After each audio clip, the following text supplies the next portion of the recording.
গোটা মানুষের মধ্যে সর্বশ্রেষ্ঠ মানুষ হলো যারা কোরআন শিক্ষা দেয়, কোরআন শিক্ষা গ্রহণ করে। কোরআনের ওস্তাদ, কোরআনের ছাত্র সর্বশ্রেষ্ঠ, এরা সবচেয়ে দামি। এখানে যারা আসছেন সবাই দাম। ইয়ারফাইল্লাহুল্লাযীনা আমানু মিনকুম ওয়াল্লাযীনা উতুল ইলমা দারাজাত। আল্লাহ পাক রব্বুল আলামিন যাদেরকে ইলম দান করেন তাদের মাকাম, তাদের মর্যাদা আল্লাহ পাক উঁচা করে ফেলেন। কত উঁচা জানি না, এদের মাকামের কোনো শেষ নাই, সীমা নাই। ইন্নামা ইয়াখশাল্লাহ মিন ইবাদিল উলামা। আল্লাহ পাক জায়গায় জায়গায় ওলামায়ে কেরামের প্রশংসা করেছেন। মানুষের মধ্য থেকে কেউ আমাকে ভয় করে না, একমাত্র ভয় করে ওলামায়ে কেরাম। ইন্নামা লফজে হসর, মাও ইল্লার ফায়দা দেয়। আল্লাহ পাক রব্বুল আলামিন ওলামায়ে কেরামের প্রশংসা যেই ঢঙ্গে করেছেন যা চিন্তাও করা যায় না। আল্লাহ পাক রব্বুল আলামিন ওলামায়ে কেরামের প্রশংসা করেছেন। জনাব মুহাম্মদ রাসূলুল্লাহ সাল্লাল্লাহু আলাইহি ওয়াসাল্লাম ওলামায়ে কেরামের প্রশংসা করেছেন। তিনি তো ঘোষণাই দিয়েছেন, আল ওলামা ওয়ারাসাতুল আম্বিয়া, ওলামায়ে কেরাম আমার ওয়ারিস। ওলামায়ে কেরামের কাজটা কি, ওলামায়ে কেরামের দায়িত্ব কি আমরা সবাই জানি, সবাই বুঝি। আমি যে আয়াতের তেলাওয়াত করছি, আল্লাহ পাক কালামে পাকের মধ্যে ফরমান কুনতুম খায়রা উম্মাতিন উখরিজাত লিন-নাস। আগেকার জমানার যত উম্মত আছে সমস্ত উম্মতের মধ্যে তোমরা সর্বশ্রেষ্ঠ। নবী আদমের উম্মত সর্বশ্রেষ্ঠ না, নবী নূহ আলাইহিস সালাতু ওয়াস সালাম উম্মত সর্বশ্রেষ্ঠ না, নবী ইব্রাহিম আলাইহিস সালাতু ওয়াস উম্মত সর্বশ্রেষ্ঠ না, না নবী মুসার উম্মত, না নবী ঈসার উম্মত। সর্বশ্রেষ্ঠ উম্মত জনাব মুহাম্মদ রাসূলুল্লাহ সাল্লাল্লাহু আলাইহি ওয়াসাল্লাম উম্মত সর্বশ্রেষ্ঠ। এর চেয়ে উত্তম কোনো উম্মত নেই। এত উত্তম হওয়ার কারণটা কি, শ্রেষ্ঠ হওয়ার কারণটা কি? নবী মুহাম্মদ সাল্লাল্লাহু আলাইহি ওয়াসাল্লাম উম্মতরা অনেক বেশি হায়াত পায় এই কারণে না। আগেকার জমানার উম্মতরা আমাদের চেয়ে অনেক বেশি হায়াত পাইতেন। 1000 বছর তারা হায়াত পাইতেন, জিন্দা থাকতেন, ইবাদত করতেন। 1000 বছর ইবাদত করারও বহুমত উম্মত আগে ছিল, তাই হায়াত তাদের বেশি, আমাদের হায়াত কম। তাহলে হায়াতের দিক থেকে উত্তম নয়। তাহলে উত্তম কিসের থেকে? বেশি জিকির করি না। আমাদের তো আগেরকার উম্মতরা অনেক বেশি জিকির করতেন, বেশি নামাজ পড়ি না। আগেকার জমানার উম্মতরা আপনার চেয়ে আমার চেয়ে বেশি নামাজ পড়তেন, বেশি ইবাদত করতেন, রাহেব ছিলেন, রুহবান ছিলেন, ত্যাগী ছিলেন, জাহেদ ছিলেন। এমনকি অনেকে বিবাহ করতেন না, ঘর বাড়ি ছিল না, জঙ্গলে থাকতেন, দুনিয়ার কিছু গ্রহণ করতেন না। এরকম হাজারো উম্মত আগের ছিল।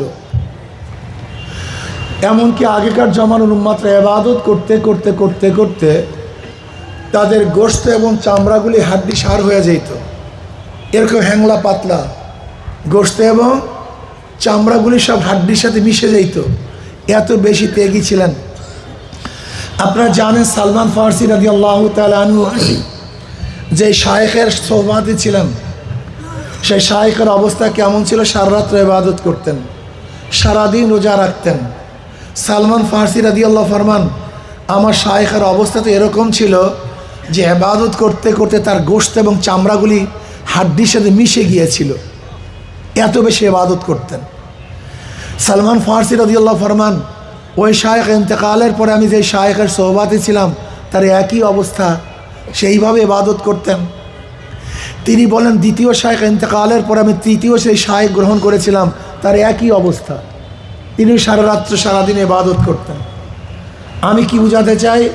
আগেকার জমানার উম্মতরা অনেক বেশি ইবাদত করতেন, এ ব্যাপারে কোনো সন্দেহ নেই। এরপরও তারা সর্বশ্রেষ্ঠ না। আপনি এবং আমি সর্বশ্রেষ্ঠ আর কারণটা কি? ঈসা আলাইহিস সালাতু ওয়াস সালাম উম্মত অনেক বেশি জাহেদ ছিলেন। খোদ সমস্ত নবীদের মধ্যে সবচেয়ে বেশি জাহেদ ছিলেন কে? নবী ঈসা আলাইহিস সালাতু ওয়াস সালাম। আপনারা সবাই জানেন ঈসা আলাইহিসসালাতু ওয়াস সালাম দুনিয়ার কোনো কিছুই গ্রহণ করতেন না।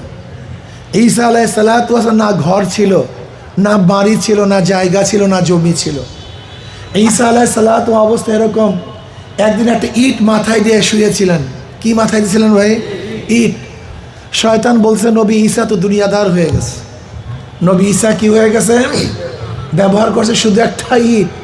অমনি সে উটটাকে ফিক্কা মারছে, না তোর দুনিয়া, ইটও ব্যবহার করবো না। এত জাহেদ তিনি ছিলেন। ঈসা আলাইহিসসালাতু অবস্থা কেমন? একদিন প্রচণ্ড ঝড়, বৃষ্টি চলতেছে, আকাশে মারাত্মক গর্জন। ঈসা আলাইহিসসালাতু এক তাঁবুর মধ্যে আশ্রয়ের জন্য গেলেন। দেখেন সেখানে এক যুবতী মহিলা, যুবতীর কাছে কিভাবে থাকবেন, সেখান থেকে বের হয়ে গেলেন, গেছেন এক পাহাড়ের মধ্যে এক গুহায়, গিয়া দেখেন সেখানে সিংহ অবস্থান করতেছে। হযরত ঈসা আলাইহিসসালাতু ওয়াসসালাম সিংহের পিঠে হাত দিয়ে বলতেছেন যে মাওলা হে, তুমি সবার জন্য কোনো আশ্রয়স্থল রাখছো, কিন্তু তোমার বন্দা ঈসার জন্য কোনো আশ্রয়স্থল রাখো নেই। ওই মেয়ের জন্য তাঁবু আছে, সিংহের জন্য গুহা আছে, কিন্তু তোমার বন্দা ঈসার জন্য। এত ত্যাগী ছিলেন। আল্লাহ পাক বলেন, ঈসা তুই যেহেতু আমার জন্য ত্যাগ করছো, তোর কোনো টেনশন নেই, তোর ত্যাগের কারণে আমি আমার নিজের হাতে বানানো 100 হুরের সাথে তোকে বিবাহ দেব। কয় না সুবহানাল্লাহ। সেখানে কি হবে? অলিমা আমি নিজে করব। অলিমা কত বছর হবে? 4000 বছর অলিমা হবে। কত বছর বসে অলিমা হবে? 4000 বছর অলিমার মেয়াদ হবে। এই 4000 বছর পর্যন্ত অলিমা খাওয়াবো আমি মাওলাই নিজে। অলিমায় দাওয়াত কে পাবে? দুনিয়ার জাহেদরা, যারা দুনিয়া ত্যাগী ছিল, সেই ঈসার অলিমায় তারা দাওয়াত পাবে। যাই হোক, আমি যেই কথা বলতেছিলাম যে তারা জাহেদ ছিলেন, রাহেব ছিলেন, রহবান ছিলেন। এরপর আল্লাহ পাক ডিক্লেয়ার দেন, কুনতুম খায়রা উম্মাতিন উখরিজাত লিন-নাস, তোমরা সর্বশ্রেষ্ঠ উম্মত। আমি তোলাবা এজাম ওলামা ইকরামের মাথার মধ্যে এই বয়ানটা ঢুকাবার জন্য আগের কিছু কথা বলেছি, অথচ আগের কথা বলার উদ্দেশ্য না। আমার কথা বলার উদ্দেশ্য এখন যে এই কথাগুলি বলবো, এই কথাগুলি খুব খেয়ালের সাথে ওলামা তোলবা শুনতে হবে, হৃদয়ঙ্গম করতে হবে, জেহেন নশীন করতে হবে। এই কথাগুলো বুঝাতে হবে, বুঝতে হবে। নিজে বুঝবো, আর একজনকে বুঝাবো। আমরা সর্বশ্রেষ্ঠ উম্মত হওয়ার কারণটা কি? বেশি জিকির না, বেশি তেলাওয়াত না, জোরে বলেন না। কি কথা ঠিক না? ইহুদিরা আমাদের চেয়ে অনেক বেশি আলেম ছিলেন, অনেক বেশি জানতেন। আপনারা সবাই জানেন গায়রুল মাগযুবি আলাইহিম ওয়ালাদ-দাল্লিন। এই মাগযুব কারা? ইহুদি। দল কারা? খ্রিস্টান। মাগযুব এবং দলের মধ্যে পার্থক্যটা কি? মাগযুব যাদেরকে বলা হয় যারা জানে কিন্তু মানে না, আর দল যারা জানে না মানেও না। খ্রিস্টানরা জানে না মানে না, কিন্তু ইহুদিরা সব জানে, এরপরে কি মানে না। আপনি কি জানেন মদিনায় ইহুদিরা কেন বসবাস করছে? ওদের বাড়ি তো জেরুজালেম, ফিলিস্তিনি ওরা। ওদের বাড়ি ফিলিস্তিন, জেরুজালেম ওরা অবস্থান করত। কিন্তু ওরা মদিনায় কেন গেছে? ওদের বাড়ি তো মদিনায় না। ওরা জানতো, ওদের কেতাবে আছে, আখিরি নবী জনাব মুহাম্মদ রাসূলুল্লাহ সাল্লাল্লাহু আলাইহি ওয়াসাল্লাম মক্কা থেকে মদিনায় হিজরত করবেন। এটা ওরা জানতো। সে আখিরি নবীকে পাওয়ার জন্য অনেক আগে হিজরত করে তারা মদিনায় বসবাস করছে। এই ইহুদির গোষ্ঠী, ওরা মদিনায় যাওয়ার কারণটাই ছিল আখিরি নবী সন্ধানের জন্য, তার তালাশের জন্য। কিন্তু মাগযুব তো, মাগযুব তো যখন আখিরি নবী আসছে, প্রশ্ন করা হয়েছে, তোমরা না আখিরি নবীর তালাশের জন্য মদিনায় অবস্থান করতেছিলে, হিজরত করছো, তা আখিরি নবী আসছে তো? বলে আমরা যার তালাশে আসছে তিনি ইনি না, অন্য কেউ হবে, ইনি না, সে এখনো আসে নাই। এগুলো ইহুদি মাগযুব। আল্লাহ পাক এদের উপর গজব নাজিল করছে। এরা বহুত জানতো কিন্তু মানতো না। এটা হলো ইহুদি। ওরা অনেক বেশি জানে। কেমন জানে আপনারা সবাই জানেন। নবী আলাইহিসসালাতু ওয়াসসালামের আওসাফ সম্পর্কে খুব ভালো মতো ওয়াকিফাল ছিল। এমনকি আবু বকর রাদিয়াল্লাহু ওয়াকিফাল ছিল। আরে বাদ দেন আবু বকর রাদিয়াল্লাহু তাআলা, আব্দুল মুত্তালিব একদিন সিরিয়ায় গেছেন। আব্দুল মুত্তালিব সিরিয়া যাওয়ার পরে এক ইহুদি পাদ্রী বলতেছে, তুমি এদিকে আসো, দেখি তোমার একটু জামাটা খোলো তো। জামা খুলছে। জামা খোলার পরে বলতেছে, তোমার একটু উরু উন্মোচন করো তো। বলে না, আমি সতর খুলতে পারবো না, শুধু উরু দেখাতে পারি। বলে দেখাও তো। দেখাবার পর বলে আল্লাহর কসম, আখিরি নবী যে আসবে সে তোমার উরাসের মধ্যে আসবে। এর ওরা জানতো, এত এত তারুফ ওদের মধ্যে ছিল। আবু বকর সিদ্দিক রাদিয়াল্লাহু তাআলা তাকে দেখেও চিনা ফেলাইছে যে নবী আলাইহিস সালাতু ওয়াস সালামের আখিরি নবীর দুইজন সহকার থাকবে, দুইজন সেফা সালার থাকবে, একজন মুরব্বী আর একজন যুবক। যেই মুরব্বী থাকবে তিনিই তুমি। ওমর ইবনে খাত্তাব রাদিয়াল্লাহু তাআলা ওনাকে দেখেও চিনা ফেলাইছে। আপনারা সবাই জানেন এই ঘটনা। কারণ যুবক যেই তার সহকারী থাকবে সেই ব্যক্তি তুমি। এরা তারা জানতো, এত ইলম তাদের ছিল, লেকিন কপালের মধ্যে হেদায়েত নেই। হেদায়েতের মালিককে জানার মাধ্যমে হেদায়েত পাওয়া যায় না। যদি জানার মাধ্যমে হেদায়েত পাওয়া যেত তাহলে ইয়াহুদিরা পুরাপুরি তারা হেদায়েত পেয়ে যেত। সমস্ত ইয়াহুদের হেদায়েত পাই, তোরা জন্মের জানতো। হেরাতকালের অবস্থা জানেন, খ্রিস্টান হেরাতকাল। সে নবী আলাইহিস সালাতু ওয়াস সালাম তার সম্পর্কে জানার পরে বলছেন ইনি সেই আখিরি নবী যিনি দুনিয়াতে আসবেন। কিন্তু ঈমান আনতে পারে নাই। এর কারণটা কি? হেদায়েতের মালিককে। এই জন্য হেদায়েত আল্লাহর কাছে চাইতে হয়, যাই হোক, আমি কথা অন্যদিকে যাব না। আমরা সর্বশ্রেষ্ঠ উম্মত হওয়ার কারণটা কি? দুইটা কারণ। জোরে বলেন কয়টা? সবাই বলেন নাই কিন্তু। রোদ্রে তো আর গরম হওয়ার কথা, কিন্তু ঠান্ডা হয়ে গেছেন কেন? জোরে বলেন কারণ কয়টা? আমরু বিল মারুফ ও নাহি আনিল মুনকার, সৎ কাজের আদেশ, অসৎ কাজের। জনাব মুহাম্মদ রাসূলুল্লাহ সাল্লাল্লাহু আলাইহি ওয়াসাল্লাম উম্মতের মধ্যে স্পেশালি দুইটা গুণ, সৎ কাজের আদেশ, অসৎ কাজের নিষেধ। যেই দায়িত্ব আগেকার নবীদের ছিল, যেই দায়িত্ব রসুলদের ছিল, আল্লাহ পাক রব্বুল আলামিন সেই দায়িত্ব সরাসরি নবী মুহাম্মদ সাল্লাল্লাহু আলাইহি ওয়াসাল্লামের উম্মতকে দান করেছেন। আমরু বিল মারুফ ও নাহি আনিল মুনকার, সৎ কাজের আদেশ, অসৎ কাজের নিষেধ। দেখেন কোরআনের বর্ণনার ঢংটা দেখেন। কুনতুম খায়রা উম্মাতিন উখরিজাত লিন-নাস, তোমাদেরকে বের করা হয়েছে কাদের জন্য? শুধু মুমিনদের জন্য নয়, শুধু মুসলমানদের জন্য নয়, তোমাদেরকে বের করা হয়েছে মানুষদের জন্য। তার মানে নবী মুহাম্মদ সাল্লাল্লাহু উম্মত শুধু মুমিন এবং মুসলমানের টেনশন করবে না, চিন্তা করবে না। উখরিজাত লিন-নাস, গোটা মানবের টেনশন, গোটা মানবের চিন্তা করবে নবী মুহাম্মদ সাল্লাল্লাহু আলাইহি ওয়াসাল্লাম উম্মতেরা। একজন হিন্দু ক্ষুধার্ত অবস্থায় আছে, এই ক্ষুধা নিবারণের দায়িত্ব নবী মুহাম্মদের উম্মতদেরকে নিতে হবে। একজন হিন্দু বস্ত্রহীন আছে, তার দায়িত্ব তোমাকে গ্রহণ করতে হবে। আল্লাহ পাক রিজিককে আম করছেন। নবী ইব্রাহিম আলাইহিস সালাতু ওয়াস সালাম মেহমান ছাড়া খানা খাইতেন না, এটা তার অভ্যাস। আর তুমি আমি মেহমান দেখলে মেজাজ খারাপ হয়ে যায়। আর নবী ইব্রাহিম আলাইহিস সালাম মেহমান ছাড়া খানাই খাইতেন না। একদিন কোনো মেহমান নেই, কোনো মেহমান পাচ্ছেন না। এক মোরশেক মেহমান পেয়েছে, মোরশেক, তাকে দস্তরখানে বসাইছে। এবার মোরশেক খানা খাওয়া শুরু করছে, বিসমিল্লাহ ওয়াল উজ্জা, লাত এবং উজ্জার নামে খানা খাওয়া শুরু করছে নবী ইব্রাহিম আলাইহিস সালাম দস্তরখানে। নবী ইব্রাহিম আলাইহিস সালামের দস্তরখানে বলতেছেন লাত এবং উজ্জার নামে খানা খাওয়া শুরু করছে। কার নামে? ডাইরেক্ট শিরক, মারাত্মক শিরক। নবী ইব্রাহিম আলাইহিস সালাম বলছে আমার দস্তরখানে তুমি লাত এবং উজ্জার নামে খানা খাবা, আমি তোমাকে খানা খাওয়াবো না, তুমি আল্লাহর নামে খানা শুরু করো। এবার সে মুশরিক বলতেছে আমি তো খানা খাওয়ার জন্য আসছি, ঈমান গ্রহণ করার জন্য আসিনি। তুমি খানা খাওয়াইলে খাওয়াও, না খাওয়ালে যাই আমি। বলে যাও, তুমি লাত উজ্জার নামে খানা খাবা, আমি তোমাকে খানা খাওয়াবো না। রওনা করছে। ওদিকে আল্লাহ ডাক দিয়ে বলে ইব্রাহিম 80 বছর পর্যন্ত এই মুশরিক লাত এবং উজ্জার নামে খানা খাওয়ার জন্য শুরু করছে। 80 বছর পর্যন্ত লাত এবং উজ্জার নামে খানা খাইছে, আমি একদিনও মাহরুম করি নাই, দস্তরখান থেকে উঠাই নাই। আর আজকে একদিন তোর সামনে লাত এবং উজ্জার নামে খানা খাওয়ার কারণে তুই মাহরুম করিয়া দিস।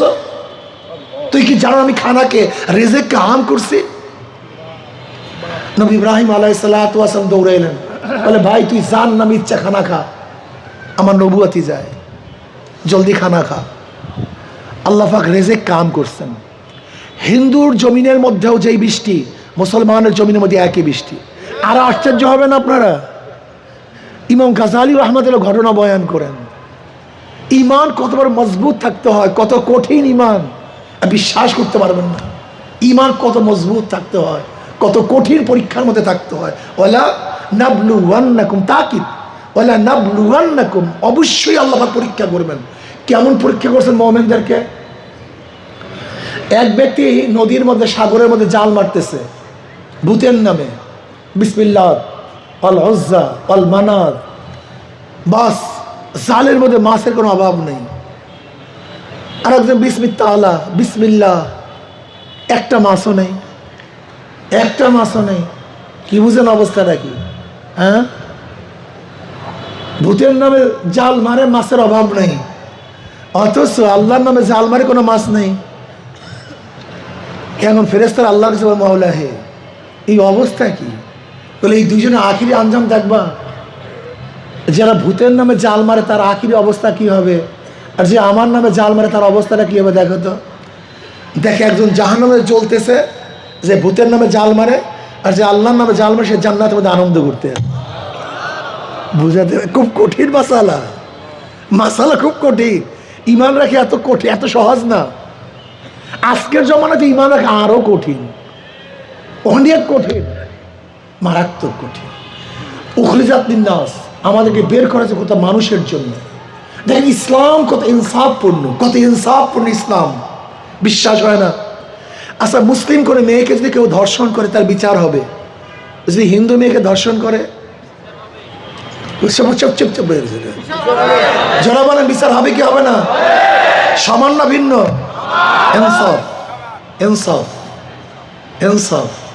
মুসলিম ঘরে কেউ চুরি করলে বিচার হবে, হিন্দুর ঘরে কেউ চুরি করলে সমান, ইনসাফ। দেখছেন, যদি কেউ মুসলিমকে জুলুম করে বিচার হবে, হিন্দুকে জুলুম করলে। ইসলাম সবার ব্যাপারে ইনসাফ, আদেল, আদেল। ইসলাম হচ্ছে আদেল, গোটা দুনিয়ার মধ্যে কোনো আদর্শ নেই। ইসলাম হচ্ছে ইনসাফ, কোনো আদেল, কোনো বিচার কোনো দুনিয়াতে নেই। গোটা দুনিয়ার মধ্যে মুসলমান এবং ইসলাম এস্টাবলিশড হওয়ার কারণটা কি তোমরা অনেকেই জানো না, তোমাদের অনেকের জানাই নেই। সমস্যা হলে এই মুসলমানরা জানেন আমাদের অবস্থানটা কোথায়, আমরা কারা, আমাদের কাজটা কি, অনেকেই জানে না। বিশ্বাস হয় না তোমাদের? আমি মাদ্রাসায় মাহফিলে, আমি মাদ্রাসার মসজিদে বয়ান করতেছিলাম, ওলামায়ে কেরাম আছে। আমি বললাম, দেখেন আমাদের ওলামা তোলাবাদের সমস্যা কোন জায়গায়। আসলে সমস্যা নিয়ে কেউ বয়ান করে না, শুধু ফজিলাত, ওলামাদের এই ফজিলাত, তোলাবাদের এই ফজিলাত, শুধু ফজিলাত। কিন্তু খয়রুল খেয়ার খেয়ালা ওলামা শাররু শেরারে, এই কথা কেউ কয় না। খালি দেখো ফজিলাত, ওলামারা এই, ওলামারা এই, ওলামারা এই, ওলামারা এই, কোনো সন্দেহ নেই। কিন্তু ওলামারা সবচেয়ে যে খারাপ, সবচেয়ে নিকৃষ্ট, এই কথা কেন বলেন না? ঘটনা কি? হ্যাঁ, আপনি কি জানেন প্রথম জাহান্নামের মধ্যে কে নিক্ষিপ্ত হবে? কথা কয় না। হ্যাঁ, সবচেয়ে প্রথম কে নিক্ষিপ্ত হবে জাহান্নামের মধ্যে? এই আলেম, এই আলেম সবচেয়ে প্রথম নিক্ষিপ্ত হবে জাহান্নামের মধ্যে। তোমাকে অবশ্যই বুঝতে হবে তোমাদের ফজিলাত আছে। ফজিলাত আমি প্রথমেই শুরু করছি, কিন্তু যাদের ফজিলাত আছে তাদের আবারও ভয়ও আছে। তোমাকে আমি বয়ান করলাম আমাদের সমস্যা কোন জায়গায়। দেখেন, এইমাত্র মুহাদ্দিস সাহেব বুখারীর দর্সের মধ্যে জামাতের ফজিলাত পড়াইছে, জামাতের ফজিলাতের হাদিস পড়াইছে, জামাতে নামাজ পড়লে এই ফজিলাত। অথচ মুহাদ্দিস সাহেব নিজেও জামাত নামাজ পড়েন নাই, ছাত্র নিজেও জামাতে নামাজ পড়েন নাই। কি কথা কয় না? এইমাত্র তাকবীরুল ফজিলাত পড়াইছে হাদিসের মধ্যে। মুহাদ্দিস সাহেব নিজেও তাকবীরুল ফেল করছে, ছাত্রও তাকবীরুল ফেল করছে। এইমাত্র সামনের কাতারে ফজিলাত পড়াইছে, মুহাদ্দিস সাহেব নিজেও সামনের কাতারে যায় নাই, তোলাবা যে হাদিস পড়ছে সেও সামনের কাতারে যায় নাই। এইমাত্র আনতা আবুদুল্লাহ কান্নাকা তারা ফাইল্লাম তাকুন তারা ফাইন্নাহু ইয়ারা, এই হাদিসে তাকবীর করছে না। যে তাকবীর করছে তার নামাজের মধ্যে খুশু ছিল, আর যারা তাকবীর শুনছে তাদের মধ্যে খুশু ছিল। কদ আফলাল মুমিনুনা আল্লাযীনা হুম ফি সালাতিহিম খাশিউন, ওই সমস্ত মুমিনরা কি হয়ে গেছে? সফল কাম হয়ে গেছে, হবে না তা না, হয়ে গেছে, কদ আফলাহা মাজি, কদ তাহকিকের জন্য সফল কাম হয়ে গেছে। কোন মুমিন? আল্লাযীনা হুম ফি সালাতিহিম খাশিউন, যারা ভয় এবং বিনয়ের সাথে নামাজ আদায় করবে। এইমাত্র তাফসীর পড়াইছি, অথচ নিজের মধ্যে ভয় এবং বিনয় কিছুই নেই। কথাটা বুঝাতে পারিনি।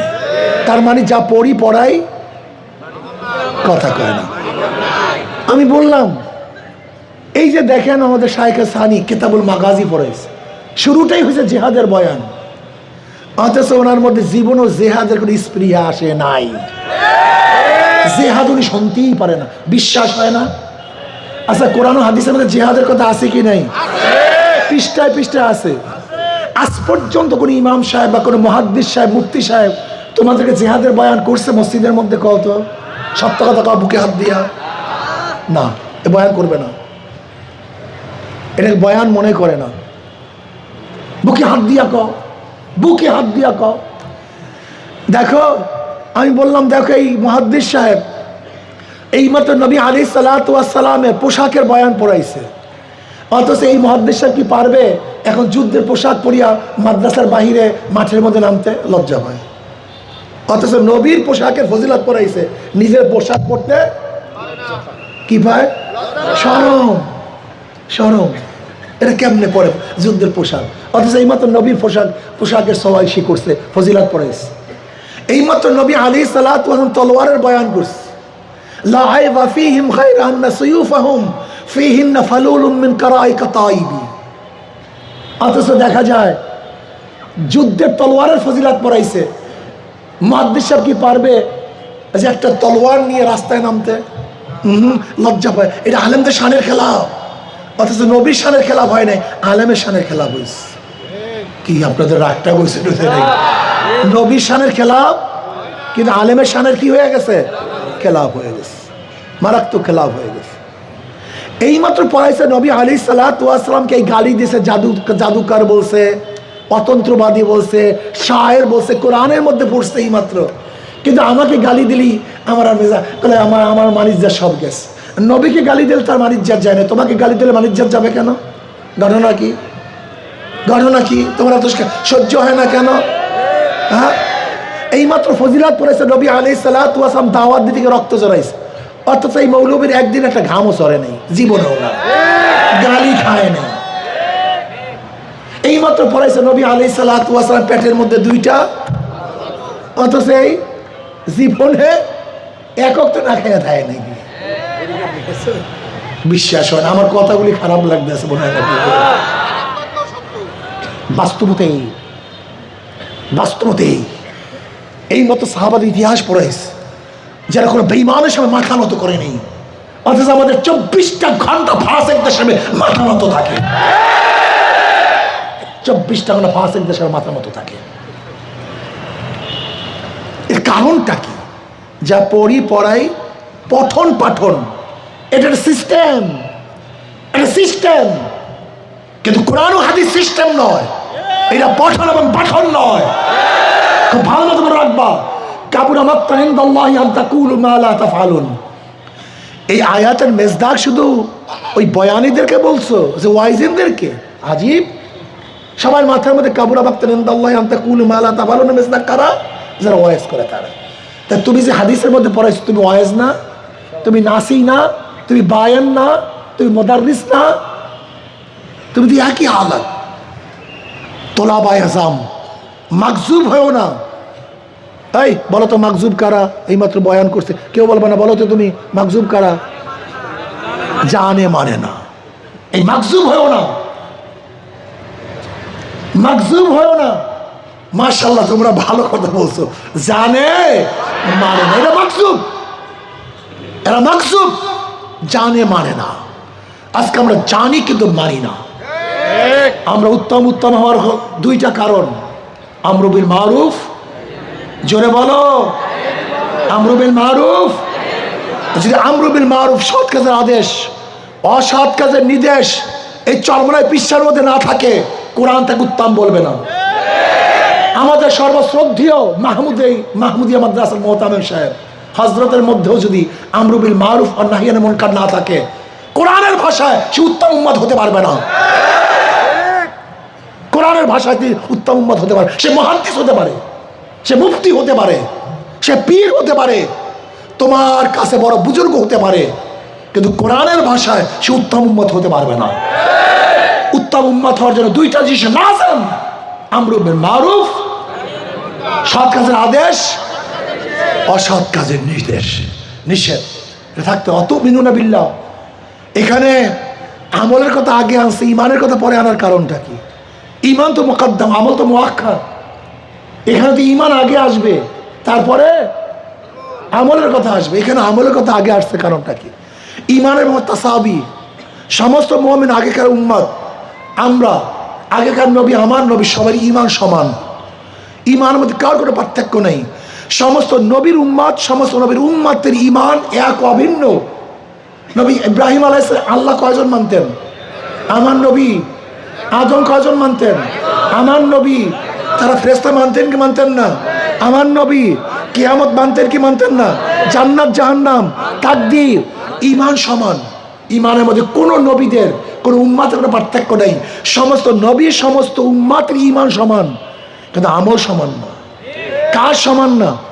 এখানে উত্তম কেন হয়েছি এইটা বর্ণনা করার জন্য আল্লাহ পাক এই আয়াত নাযিল করেছেন। তোমরা উত্তম উম্মত হওয়ার কারণ শুধু ইমান না, ইমান তো সবাই তাসাবি, সবাই সমান। তোমরা উত্তম উম্মত হওয়ার কারণ দুইটা, বলেন তো কি কি? সৎ কাজের আদেশ। এখন সৎ কাজের আদেশ করবেন, অসৎ কাজ নিষেধ করবেন না, খালি দরবেশি করবেন। এই দরবেশি নিজের কাছে হতে পারে, কিন্তু আল্লাহর কাছে মাকবুল হবে না। আমার শেষ কথা বলতে বলতে, সৎ কাজের আদেশ, অসৎ কাজ নিষেধ করবো কিভাবে? নবী আলাইহিস সালাতু বলেছেন, মান রাআ মিনকুম মুনকারান ফালিয়ুগাইয়ির বিয়াদিহি ফাইন লাম ইয়াস্তাতি' বিলিসানিহি ফাইন লাম ইয়াস্তাতি' বিকলবিহি ওয়া যালিকা আযআফুল ঈমান। যদি খারাপ গর্হিত কাজ দেখো, এখানে ইয়াদির দ্বারা উদ্দেশ্য কি? শক্তি দ্বারা পরিবর্তন করে দাও। যদি সেই শক্তি না থাকে, জবান দিয়ে, মুখ দিয়ে এমনভাবে বলো যেন পরিবর্তন হয়ে কি হয় নাই।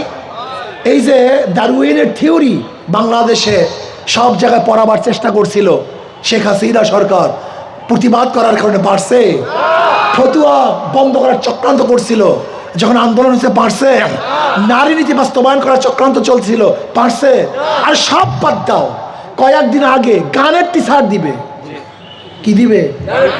আমরা কোনো মারামারিও করি নাই, হরতালও শুধু জবান দিয়ে বলছিলাম। কি বলছিলাম? যে ইউনূস সরকারের ভূতে পাইছে, মনে নাই তোমরা? ইউনূস সরকারের ভূতে সুখে থাকতে ভূতে কিলায় বলছিলাম না? যে খবরদার ইউনূস সরকার যদি গানের টিচার মিচার দেন, এমন কিলান শুরু হবে যে খিল থেকে মুক্তি পাবেন না। কি পারছে? কথা কয় না। তার মানে কি বলেন তো? কি বুঝাইতে পারলাম? এখন জবান দিয়া বললে খোদাত্রী একটা কাজ বাংলাদেশে বাস্তবায়ন হতে পারে না। মুখের মধ্যে তালা লাগাইছেন কেন মৌলবী? তালা লাগাইছেন কেন? হ্যাঁ, সবাই তালা লাগাইছে। মুখকে জবান খুলেন, জবান খুলতে হবে। মাইর আসলে আসবে, রক্ত দেব, কিন্তু জবান চলতে চলে ইনশাআল্লাহ।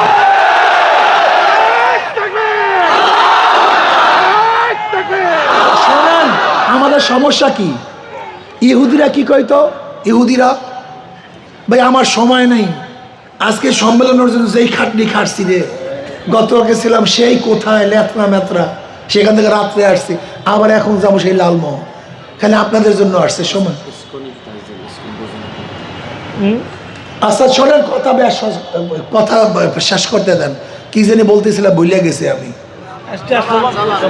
জবান খুলতে হবে আমাদের, জবান খুলতে হবে।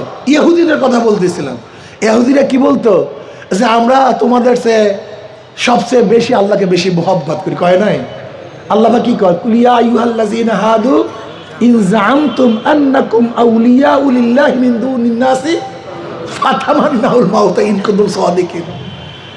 যদি তোরা আল্লাহকে বেশি মোহাব্বত করো, তা আল্লাহর সাথে মোলাকাতের সবচেয়ে বড় পর্দা কি? মৃত্যু। আল্লাহর সাথে মোলাকাত, আল্লাহর সাথে দেখা হওয়া, সাক্ষাৎ হওয়ার পর্দা কি? ফাতামান্নাউল মাউত। যদি তুই বন্ধুই হয়ে থাকো, বন্ধুর সাথে বন্ধু দেখা করতে চায়, বন্ধুর সাথে বন্ধু, তার মৃত্যুর কামনা কর। কিন্তু কেন মৃত্যুর কামনা করো না? আসলে আল্লাহকে মোহাব্বত করো না, আল্লাহকে ভালোবাসো না। যদি আল্লাহকে ভালোবাসো, মৃত্যুকে ভয় করো কেন? যদি আল্লাহকে মোহাব্বত করো, মৃত্যুকে ভয় করো কেন? মৃত্যু আমার সাথী থাকবে, মৃত্যুকে আনন্দ করব, মৃত্যু আমার তোহফা, মৃত্যুই আমার হাদিয়া। মৃত্যু বরণ করবো, আল্লাহর সাথে মোলাকাত করবো। সমস্যা কি? তোমরা এত মৃত্যুকে ভয় করো কেন? মুমিনের মৃত্যুর ভয় থাকা ঠিক না। মুমিনের মৃত্যুর ভয় থাকা, আমরা সামনে কদম বাড়াবো, মুমিন কোনদিন পিছনে হটতে পারে না। জজবানো যদি সেই শক্তি না থাকে, মনে মনে কি করো? ঘৃণা করো না পরিকল্পনা করো? পরিকল্পনা। ধরে নেন এই মসজিদের সামনে ময়লা, 1 কোটি মানুষ এখান থেকে হাঁটবে, ইস থু গন্ধ, সবাই ঘৃণা করছে। ময়লা আছে না? গেছে, ময়লা যায় নাই। কিন্তু ইমাম সাহেব একা, সে পরিকল্পনা করছে এখানে ময়লা, ঝাঁটার প্রয়োজন, ঝাড়ুর প্রয়োজন, বালতির প্রয়োজন, পানির প্রয়োজন। পানি মারিয়া ঝাঁটু দিচ্ছে, বাস ময়লা আছে। কয়জনের পরিকল্পনায়? আর 1 কোটি মানুষের ঘৃণায়? ঘৃণা না, পরিকল্পনা করো। প্রত্যেকের জায়গা থেকে পরিকল্পনা করো। আফালা তাতাফাক্কারুন, আফালা তাআকিলুন, ইয়া উলিল আবসার, ইয়া উলিল আলবাব। চিন্তা করো এই ঘুরে ধরা সমাজকে কিভাবে পরিবর্তন করা যায়, আল্লাহর জমিনে আল্লাহর হুকুমকে কিভাবে বাস্তবায়ন করা যায়। প্রত্যেকের জায়গা থেকে পরিকল্পনা করো, দেখবে ইনশাআল্লাহ আজকে হোক কালকে হোক বাংলাদেশ ইসলাম হুকুমত হবেই হবে ইনশাআল্লাহ। কি রাজি আছেন ইনশাআল্লাহ? কি ঘুমাবা খালি ঘরে বৈশা, না জীবন জান মাল দিয়ে ঝাঁপিয়ে পড়বে ইনশাআল্লাহ? কি রাজি আছেন ইনশাআল্লাহ? কে গেল 2 হাত ধরে নারায় তাকবীর, মাশাআল্লাহ। আগামী এক নির্বাচন, আগামী নির্বাচনী যুদ্ধ শুরু হয়ে গেছে। কি যুদ্ধ? জোরে বলো, কি যুদ্ধ? কি রাত্রে ঘুমাবা নাকি যুদ্ধে অংশগ্রহণ করবা? আসতে কয়। আরে ডাইল খেলে তো আমাদের তাকত বাড়ার কথা, ডাইলের মধ্যে মারাত্মক ভিটামিন। কি কথা ঠিক না? তোমরা মনে হয় আজকে খাও নাই, এই যুদ্ধে অংশগ্রহণ করবা না সবাই ঘুমাইয়া পড়বে ইনশাআল্লাহ। এবার ইসলামকে বিজয় করবই করবে ইনশাআল্লাহ। যার যেখানে যা কিছু আছে, যার যেখানে যা কিছু আছে তা নিয়ে ঝাঁপিয়ে পড়বে ইনশাআল্লাহ। আল্লাহ আমাদের সবাইকে ইসলামী হুকুমত কায়েম করার জন্য ঐক্যবদ্ধভাবে একই সাথে ঝাঁপিয়ে পড়ার তৌফিক দান করেন। ইসকন সম্পর্কে বলার জন্য বলা হয়েছে, ইসকন এইটা কোনো হিন্দুদের সংগঠন নয়, এটা হিন্দুদের সন্ত্রাসী সংগঠন। আমি অনেক আগে বলছি ইসকনের কথা, প্রায় 10 বছর আগে, 10 বছর আগে বলছি এই ইসকনের সন্ত্রাসী, একটা টেরোরিস্ট, একটা টেরোরিজম, একটা সন্ত্রাস। আমি সরকারের কাছে অনুরোধ করব, বাংলাদেশে ইসকন নামীয় কোনো সংগঠন থাকতে পারবে না। কি সবাই একমত ইনশাআল্লাহ? কারা একমত? 2 হাত ধরে নারায় তাকবীর। আল্লাহ আমাদের সবাইকে কবুল করে নেন। আশা করি ইনশাআল্লাহ আগামী ইসলাম হুকুমত কায়েম করার জন্য ভোট যুদ্ধে ইনশাআল্লাহ অবতীর্ণ হব, ইসলাম বিজয় হবে। আর এই গরমের দিনে কি জানি লাগে একটা আল্লাহই ভালো জানে। এই হাত পাকার বাতাস দিয়ে সবাইকে ঠান্ডা করে বলে ইনশাআল্লাহ। আল্লাহ আমাকে আমাদের সবাইকে কবুল করে নেন। আমা আলাইনা ইল্লাল বালাগ। আসসালামু আলাইকুম ওয়া রাহমাতুল্লাহ। আর আগামী